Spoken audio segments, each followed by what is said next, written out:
জীবনের প্রথম এমন একটা অভিজ্ঞতার শিকার হলাম। আমার মনে হয় বিষয়টা সবার সাথে শেয়ার করা দরকার।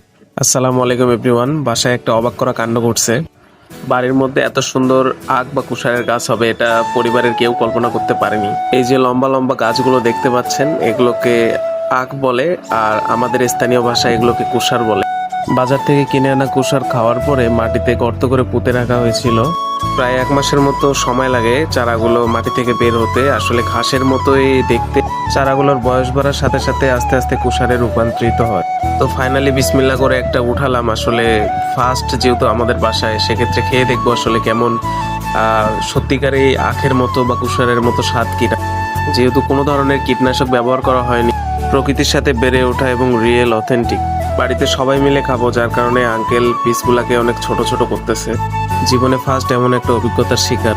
তুষারগুলো দেখে বোঝা যাচ্ছে ঠিকঠাক ভাবেই পরিপুক্ত হয়েছে। সো ফাইনালি কাটাকাটি প্রায় শেষ। আঙ্কেল খুব যত্ন সহকারে ছোট ছোট করে পিসগুলা বের করতেছে। গাছটির মাথার দিকে যে ফাইনাল অংশটা আছে এটা আবার আমরা মাটিতে পুঁতে দিব, আবার ওখান থেকে গাছ বের হবে নতুন।